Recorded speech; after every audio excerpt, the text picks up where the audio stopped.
in a fast changing market, our experience is actually very valuable, but it is overrated in the sense that we can't lead with our experience and expect people to say, oh, well, because of your experience, you're hired. Or because of your experience, I believe you, right? So we have to use our experience, but we have to put it in the background a little bit. We have to lead with what's present, and we have to lead with solutions.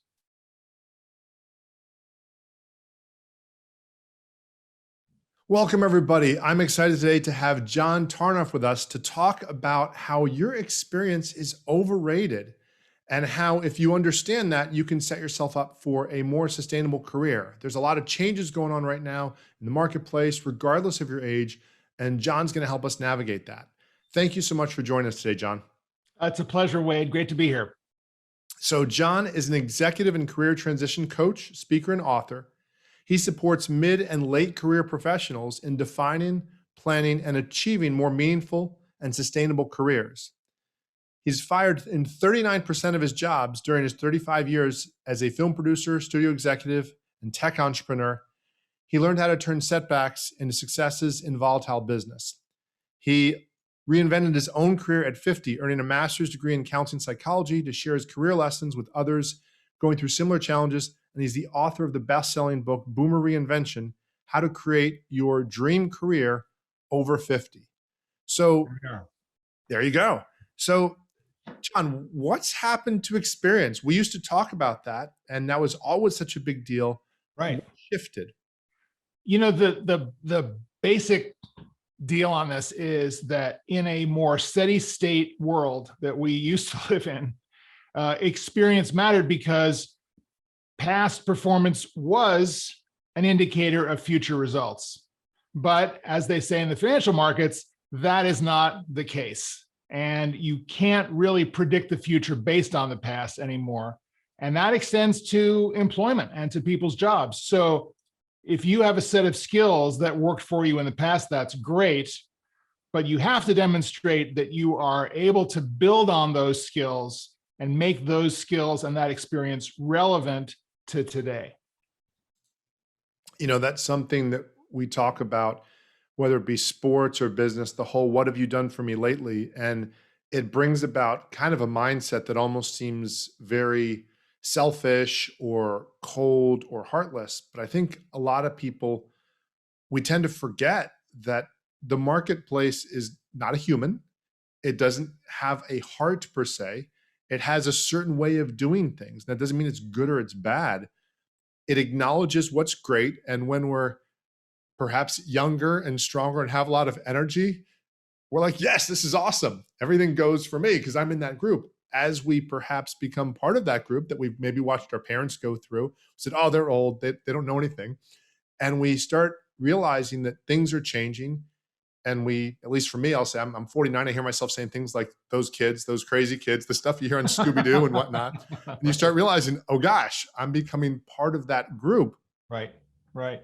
How can somebody look to make sure that they're becoming useful or they're being useful to others without losing sight of who they are? Because I know you and I talked in the pre-interview, there's so much, this is not about just selling your soul and saying, okay, well, I'll be whatever the marketplace tells me to be, and I've forgotten who I am. Right. How can people balance that? Right. Well, I think it's interesting that you say that because I think that's just the point. You don't want to be what the market tells you have to be. As you get older, I believe that each of us has so much to give, ironically, based on our experience, right? Because that experience has made us unique.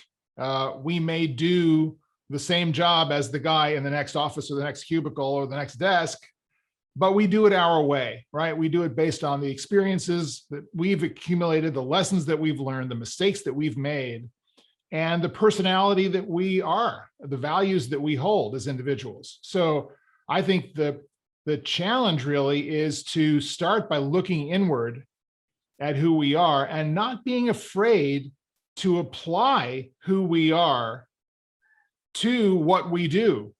and to really deepen in that and offer that as an advantage to our current employer as a way of growing beyond the simple role and to be more strategic and to provide more insight, but also in terms of jobs that we may be going up for. It's so interesting when I think of what I've been taught over my lifetime. My father's an entrepreneur. My mother is a house mom who did a lot of reading and does a lot of reading on spirituality, psychology, a lot of different things. And I just even look at the evolution I've witnessed as just somebody who's been mentored by people. So first, when I was younger, it was don't brag a lot about what you do. People aren't going to like you. Nobody likes a braggart. And then as you get older, you're told, okay, but no, you're about to go up for a job. Now you have to say, the old question, at least from when I started, what do you have that nobody else has? Why are you useful? Why do we care, basically? And then you almost, especially when I grew up in the late 80s, as far as entering the job force, then it was the absolute opposite, the complete braggadocious. Well, I did this, and I cured cancer, and I did this and did that. And so I'd like to apply for your position to, work the cash register. And there's nothing wrong with working cash register, but there's, this overinflated sense of self or hyping yourself up. And now we're in this in-between place. And I think that there's something interesting you said there. Just because your experience doesn't matter, at least on the surface, who you are, gosh, I think of character. I think of when I'm recruiting people and how important simple things. Dan Sullivan, the gentleman who has the company called Strategic Coach, talks about being referable. And he says, you arrive on time, you finish what you start, you say please and thank you, and you do what you say you're going to do. And those 4 things sound, oh, come on, Wade, is it really that simple? And you think about, and he challenges you to say, well, think about how many people you know that have 3 of those qualities. They're brilliant, but they don't show up on time, or they say they're going to do something and maybe they don't. What are the other things then? If experience is perhaps a much weaker indicator, of course, it's not completely irrelevant, but it's not what it used to be. What are some of those things then when somebody's communicating? And let's say right now with all that's going on, as people are shifting jobs, or I think of my neighbor who just moved here. He's originally was living in New York. He now lives in Florida. I said, oh, tell me what happened. He said, well, I was working for Company A. Company A does a certain type of business. I had a territory in New York. And I said, I want to live in Florida. And they said, you can't do that. So I found Company B. And Company B is based out of Texas. And I'm working out of Florida, still managing the Northeast. And I'm still traveling there, but I live in Florida. And so he had some sort of skill to communicate, and he's roughly my age. He's in his, I don't know, either late 40s or early 50s. So he was able to communicate that. He was able to do that successfully. What do you advise people to do as far as what can they take stock in and say, this is what I have to offer that perhaps others don't have? Right. Well, first of all, I think I want to be really clear about this definition of experience or the use of experience. When I say experience is overrated, as you're hinting, I'm not saying experience is over or experience is not useful. I think it's really about, I say this to be provocative and to get us to think about this idea of, well, really, what is our experience and how can we best use our experience? And my point is that in a fast changing market, our experience is actually very valuable, but it is overrated in the sense that we can't lead with our experience and expect people to say, oh, well, because of your experience, you're hired, or because of your experience, I believe you, right? So we have to use our experience, but we have to put it in the background a little bit. We have to lead with what's present, and we have to lead with solutions. And absolutely, by the way, all of those Dan Sullivan 4 criteria are essential, because this is about showing up, right, in every way. And as the much maligned, justifiably probably, Woody Allen once said, success is 90% showing up. And I would say that the difference between mediocre performance and excellent performance is often about 5% effort, right? The difference between 90 and 95, 100 and 105, whatever that is, it's a very small difference between being perceived as an average worker and a top performer. A lot of that is about just showing up, being consistent. You're the person who always returns a phone call or an email message within 10 minutes, that kind of thing. Separate conversation, right? When it comes to experience, it gets back to this question of being present in the moment, not searching for the reference of your experience to bring to the game, which sounds like, well, when I was at such and such company and we had this situation, this is what I did, right? No, don't do it that way. Be in the moment, be focused as a servant leader.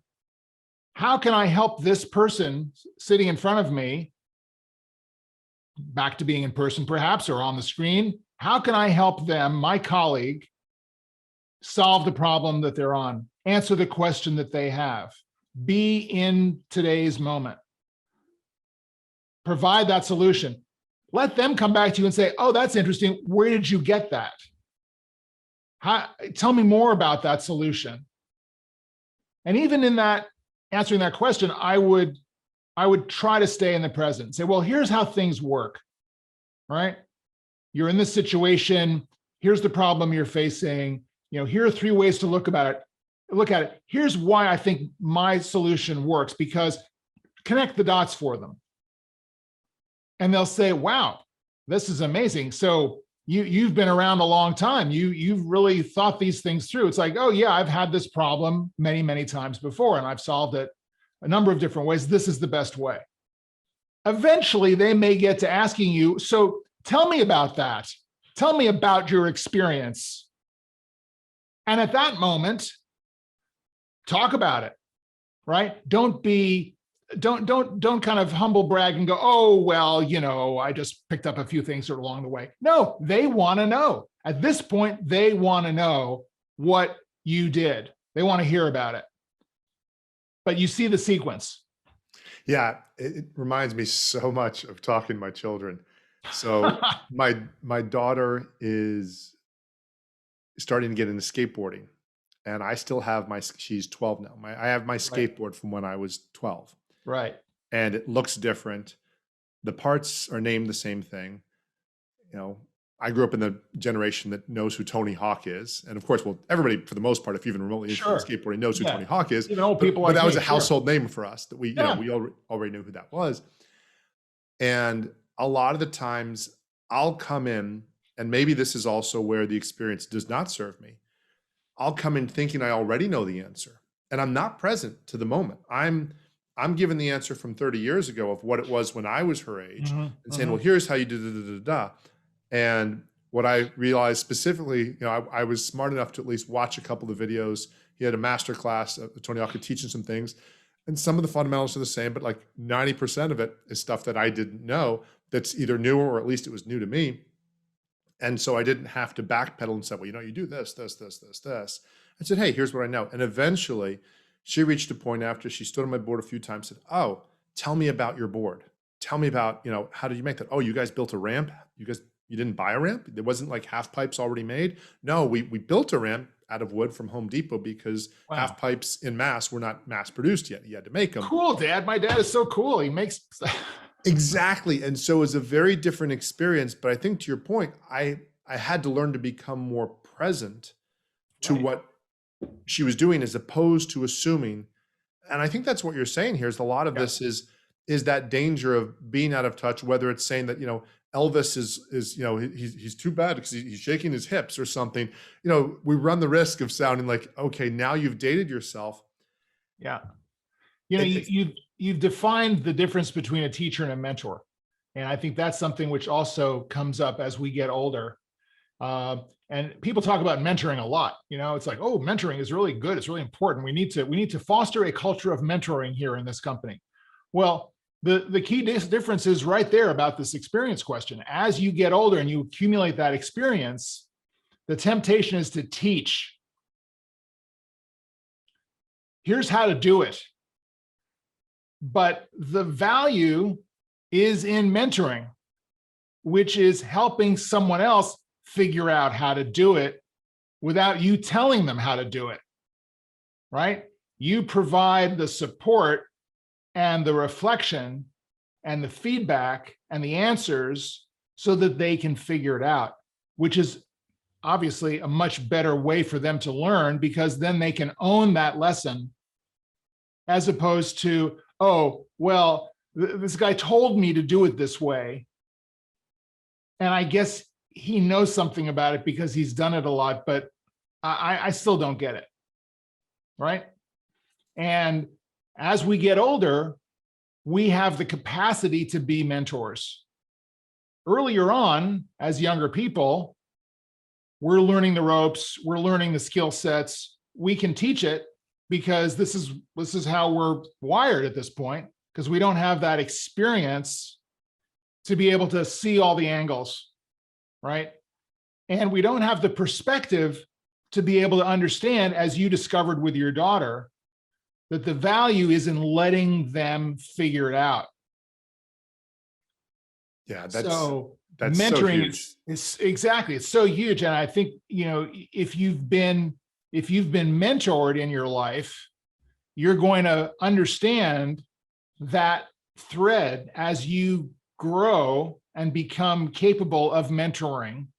And by the way, mentoring is not just about older experienced people mentoring to younger people. We have this thing called reverse mentoring, which is about younger people mentoring older people in the same way for experiences that they have accumulated even as young people, and awareness, knowledge that is intrinsic to the way they think as new thinkers in a new age, that is invaluable for older people, right? So part of the answer to your earlier question about what do we do if we have all this experience, how do we apply it, is to get into this dialogue around mentoring, both our ability as older people to mentor what we can mentor, but also to receive the mentorship from younger people who have a wealth of value to share with us. And that is what helps us stay relevant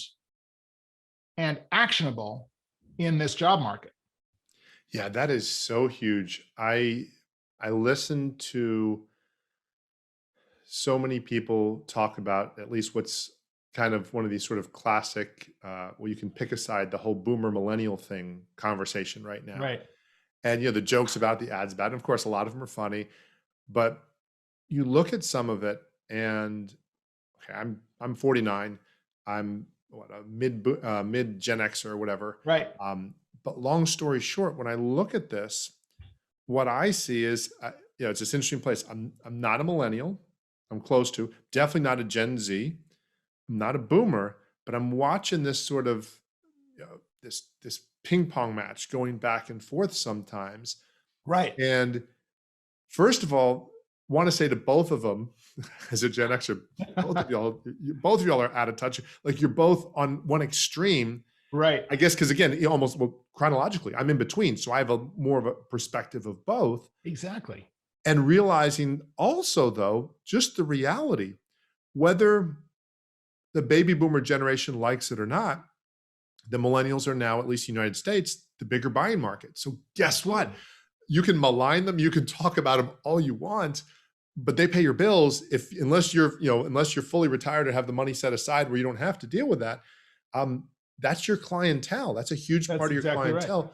And just also the idea, to me, it's similar to the politics when one side just dismisses another side. And I've just said to some of my friends, because I tend to be I have different ideas on different sides, say, look, just the simple idea that 45% roughly of the people of your country are idiots is a really kind of interesting observation, any more than to say if I'm a boomer, millennials, or millennial, right, or boomer, whatever it is. Right, right, exactly. Yeah, so you're right. I mean, this gets into the whole multi-generational workforce territory, which I talk about a lot, and I actually have 3, soon to be 4 courses on LinkedIn about multi-generational workforce, and one about how to manage an older report if you're a younger boss with an older person working for you. And similarly, if you're an older person working for a younger boss, how do you deal with that? And I think that is a situation which perhaps it's more expected from the younger person to say, well, I'm going to have a diverse group of people and I've got some older people on the team. But I think in many cases not. I think in many cases in a lot of millennial companies, the assumption is everyone's going to be like me, right? And for the older worker, the assumption is my boss is always going to be older than I am, right? Because they've got more experience. But at some point it flips around and you walk into the job and there's some guy who's 35 who's running the department and you're 50. And how do you deal with that? So these are, I think, great problems that we have to solve as the economy continues to shift, become more fluid, become more, I don't want to say skills-based because it's too skills-based. I think there's not enough nuance and context appreciated in this market. Perhaps now that employees seem to be a little bit more in the upper hand now, as in this current recovering economy, it will change. But the point, I guess, is that this is a conversation that we all need to be a little bit more used to having, around experience, around reporting, around the real things that matter in business relationships within the workforce. Yeah, and I think that's so much of it. So often, whether it's politics or anything, things can be dismissed. If it can be dismissed with a one-liner, chances are you didn't address the issue. Oh, he's younger than me, or he doesn't know who, he doesn't know who Magic Johnson or Kareem Abdul-Jabbar is, so he knows nothing about basketball. Right. Or they traveled today in the NBA, so there's no value to any of their skills. It's like, well, okay, so maybe they do travel, and that's a whole different conversation. But to then say that therefore they have no skill set, or is a very big jump. And as you've said, the changing marketplace for so many reasons, and it's so interesting because there's a generation. I live in Naples, Florida. There's a generation of people who just made that cutoff, where they were born, baby boomers. They worked for one company their whole life. They got a defined benefit retirement plan, which means the company guarantees what they're going to get. Yeah. And they're retired. And like they literally, it's a very small window, as you know, because there's the little group 8 to 10 years younger than them that didn't get that. Yeah. And so what's so interesting to me is some of that group is so used to that everything worked out the way they were told. I'm not saying everything was easy, but it worked out the way they were told. They were presented at 20, work for a company, work hard, everything's going to work out. And it played out that way. Yeah. And even the people that are 5 to 7 years older than them, it didn't work out that way. So there's a lot of skepticism, or there's even the simple fact of, well, hey, I put aside $1 million, right? I've got $1 million in my account, but I can't make 6 or 7% guaranteed on it like I used to 15 years ago. So now 2% of $1 million is only 20,000 a year. Hello. And so what are you finding people are running into as far as that reality? What's that? Because to me, it almost feels like there must be some grieving going on. Like, wait, I thought I was done. And I think of just the normal grieving process of, and now I'm looking at possibly working for this 35-year-old kid who, who's got a big earring in his, all the stereotypes are, doesn't fit. I think it's panic. It's not grieving. The panic is, oh, I hope I can get a job working for that 35-year-old kid with the earring because I need the job. Because that $1 million isn't gonna do what I thought it was gonna do, and inflation and healthcare costs and all sorts of unpredictable stuff, and the economy going whipsawing back and forth. If that $1 million is in equities, and and we have a 30% correction, what's going to happen, right? Now, in 2008, 2009, this generation was younger. The generation started turning 65 in, I think, 2011. So now, 10, 12 years later, the situation is far more dire for baby boomers. who will continue to turn 65 until the end of the decade. So here's the way I look at it in terms of this model, this 3-act model that you talk about of you get a good education, you work for 40 years, you get to retire. And as you point out, there's a cutoff there between the people who have made it into that and the rest of us who aren't. And by the way, the retirement savings rate is abysmal, right, compared to what the money that people are going to need. So I think we're in a different 3-stage model here. And this applies to people who are getting older. It applies to you. It applies to younger people, all the way down to Gen Z, which is that, first of all, education is lifelong. So you can no longer rely on your credential, on your degree. Look at all the disruption going on in higher education. I'm involved in this a lot. And, universities are looking at the fact that companies are now reevaluating the requirement of a BA for knowledge work. A lot of major companies are saying, well, do we really need everybody to have a BA coming into this company? Now, for centuries, it seems that was the compact. You get to work in corporate America, you need a BA. Wonderful cooperation between colleges and universities and the workplace, right? Keeps colleges in business. There's disruption going on there, right? So you're going to have to, whether you're younger or older, you're going to have to think about continuing to educate yourself, build new awareness, get new skills, contribute to the diversity of value that you provide in the workplace. And this could be something as kind of random as getting some certification, some kind of healthcare related certification, which may peripherally impact the work that you do, but it sends the signal to your employer that you are an inquiring mind, right? You're being strategic, you're learning new skills, you're continuing to grow and stay engaged. So that's number one. In that world, the first stage of your career is not education, I believe, it's self-awareness.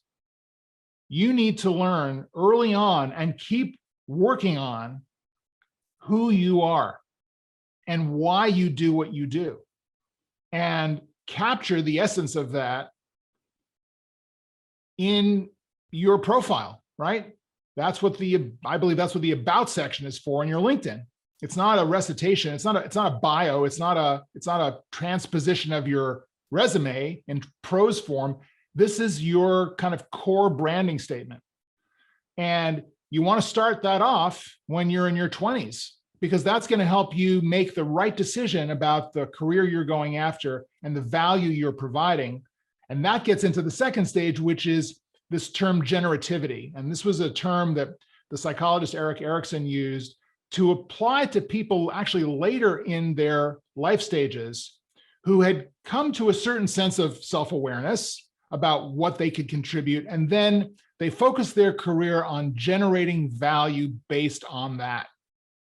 So I believe that now we have, all of us at any age, have the opportunity and actually the obligation to be generative, which is to say, who am I? What can I best offer? Where can I be most useful? How can I grow? How can I be proactive in contributing to the value of the organization I'm working for, to myself, to the people around me? Takes every sort of form. That's what your career is today, being generative, constantly growing, constantly questioning, constantly adding on to it. And then the third stage of your life is not retirement, because who wants to disengage from life, right? And kind of go and stop waiting to die, right? That's gonna kill you faster than anything, is to stop, right? It's like we're all sharks on some level. If we stop, we die. Give back. That is the final stage, is to take everything that you've learned and become as a engaged human being and give it back, pay it forward. And that's the new life. That is, first of all, I love that the three steps to that and how you've outlined that. I think of how things have evolved in a very short time since the arrival of the microchip. And I'll even just something as simple as a concept of how the stereotypical male. So I think back, I remember years ago, I read Ben Franklin stuff. He talked about the Renaissance man, and it had all these different dimensions to him. And maybe that wasn't as much so, post World War II and just trying to get stuff done. It was more of a get her done Right. kind of a thing.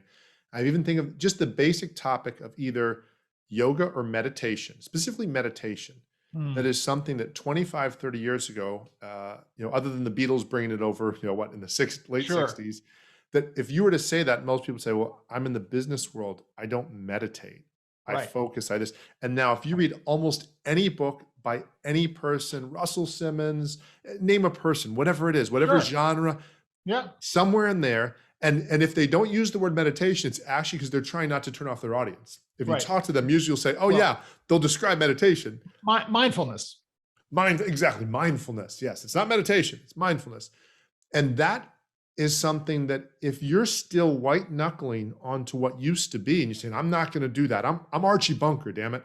Right. I'm not going to change. Right.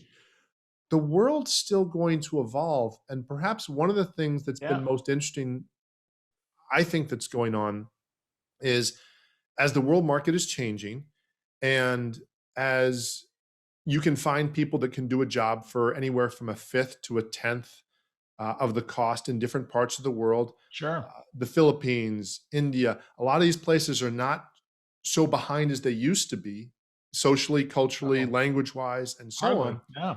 And I'm listening to friends of mine that are thinking, now this is editorial. This is my view of the world, but I'm hearing people say, well, Wade, this political candidate's going to change it. Forget whichever side they're from. Oh, right. And I'm saying, bring the jobs back. Of course. This is like protectionism back, 30, 40, 50 years ago. You don't get to stop what's going on in the world. And so if that's the case, nobody's doing it to you. There's no they. It's just what's happening. Sure. And the question is going to be, what's your response to it? And oh, by the way, if you really are, you say, wait, I'm a capitalist at heart. And a lot of Americans say, I'm a capitalist at heart. Okay, great. Well, if somebody outside of our country is doing capitalism in some ways, and some people are, of course, better than we are, do we try to put up the walls? Like we always said, you don't put up, we all learned this in high school. You learn to compete. And I think that's the part that I'm hearing you say is, even the whole retirement conversation of this sense of, well, I'm entitled to retire because somewhere somebody told me that if I worked for X amount of time, it'd turn out this way. And yet we all know, well, life doesn't always turn out the way somebody told you. And by the way, when I meet people who say, well, I'm retired, or I just retired, and they have a defined benefits plan, I say, this is great. Congratulations. You kind of got in under the wire. Be very careful, because your defined benefits pension plan may go belly up in this market. And you need to be very, very diligent about tracking how that fund is being managed, where it's invested, how it's getting its returns, because they may come to you in a year or so and say, sorry, we're cutting your benefit. And, they either go a little bit white, or they get huffy about it, and they go, well, it's all set. It's done. I'm going, nothing is done. Right. You don't understand. Well, and that's the whole concept. Even when people say passive income, there's very few forms of truly passive income unless you've actually literally inherited and somebody's giving you income. Well, no, I mean, there's plenty of passive income based on intellectual property, for example, based on royalties and real value. But that passive income, like any income, is subject to the real world, right? Things change. Yeah, right? And it's just said maybe guaranteed passive income. Yeah, because you still have to mind it. You have to keep an eye on it. Yeah. Right. So it's like I've got this annuity with Fidelity and and it's making me expert. It's like, well, okay, fingers crossed. What percentage, what dividend rate are they guaranteeing you on that annuity?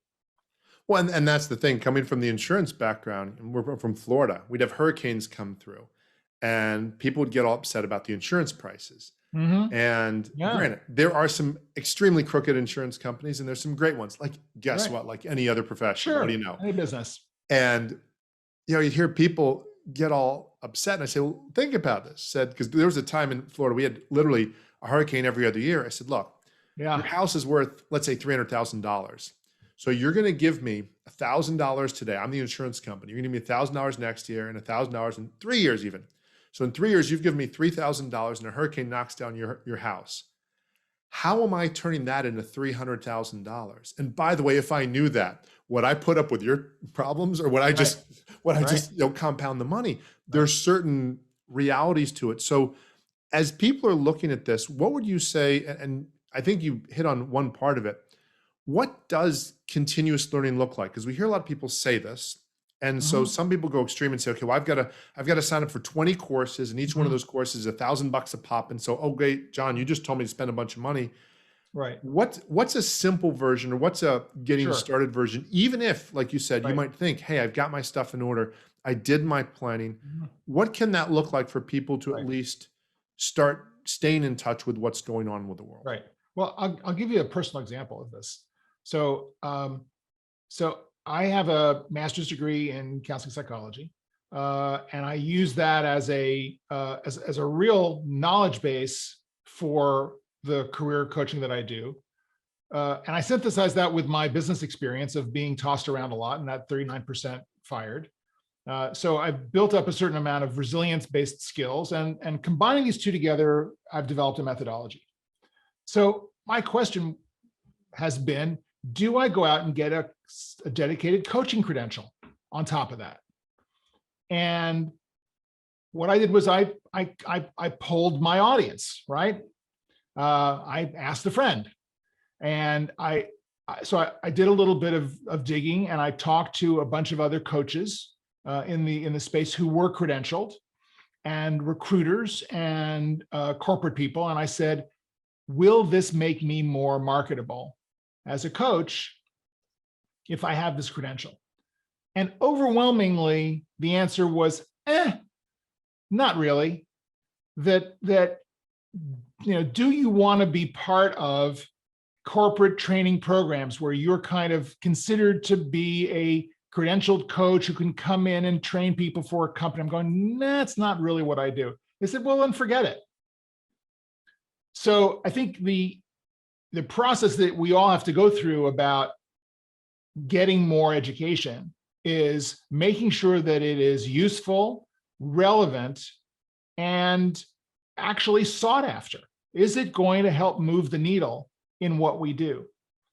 And so I think there is that triangle here. One is the inner process, starting inside and going, what am I yearning for? What is it that I really want? What am I missing here that I'm not able to do that I want to do? To really make my life more fun, more enjoyable, more impactful, greater connections with people, all of those, personal questions. And then the second is, what is that impact on the bottom line out there? Who needs this value? Who else is providing this value? What's their background? What do they have that I don't have that I could get to do that work that I want to do? And then the third component, again, is the feedback. You've got to ask the market. You've got to understand who your targets are, what they need, and whether they're going to view you differently with this credential or this course, whatever the education is you're doing. So I think that's kind of the process, and you're always in this research mode of looking for ways to have more fun, make better connections. If you're feeling like you're isolated and no one understands you and you don't like the people that you're working with, and all of these lists of questions, and you, you do your pros and your cons list on your sheet. Well, look for ways to change those things and progress to a new level where you can feel more engaged, more connected, more useful. Yeah, I think of how often I'll hear people uh, think that, like you said, some credentials can help them. And then they'll say, well, what's the market value? I said, well, let's go to the customer. What problem are you solving for the customer? What's the cost of that problem to that customer? If it's a $5 problem, you're not going to be adding a lot to them. There's got to be something that you're adding where they say, wow, because you can, as you said, do this, not just say you do this. And does it really lead where you'd like to go? So as people are thinking of this, you've said a couple times, do what you like, or do what what inspires you, or do what move towards your interests. A lot of the times we hear this, do what you love, the money will follow. And you and I both know that can be really dangerous advice. Yeah. So then for that person who's trying to balance being realistic, paying bills, and still making a change towards the direction or the way they would like to go, are there dangers, or is it just that you slowly move in that direction at a pace that you can afford? I think so. I think it's kind of simple as that. There's no magic bullet here. The fundamental rules apply as time goes by. It's what you were saying. We were saying at the top of the talk about showing up. Very simple, basic consistency, and having a plan. I think it really goes down to starting on the inside, understanding who you are, what your value is, looking for more opportunities to realize that. Again, love Joseph Campbell, but follow your bliss. The money's not going to follow, right? It's got to be useful. You've got to check out your market, and we can demonize advertising and marketing in this country all we want. The fact is, there's a lot of reality and value in engaging with your audience, however you perceive your audience to be, whether your audience is your boss, or your audience are your clients, or whomever that might be. Awesome. Thank you so much, John. I think this has really helped me, definitely, especially that distinction, teaching and mentoring. I guess that's what I've been learning with my kids. So I guess that's very helpful. They are the best teachers and mentors. Yes, they are. Where can people learn more about your work? Yes. So you can reach me. You can email me at jt@johntarnoff.com. My website is johntarnoff.com. And if you are interested in learning more about this methodology that I talk about here, I have a free ebook that's available at the following URL. It's go.johntarnoff.com/3 steps, the number 3 steps. That's go.johntarnoff.com/3 steps. And that will get you started. Awesome. Thank you so much. And we'll make sure to put that in the show notes. If you're listening to the podcast, it'll be in the show notes. If you're watching it on YouTube or somewhere else, we'll have it there. Thank you again for sharing your wisdom with us today, John. And for those of y'all listening, as always, look forward to helping you help more people and make more money in less time, doing what you do best so you can better enjoy your family, your friends, and your life. Thanks so much for listening.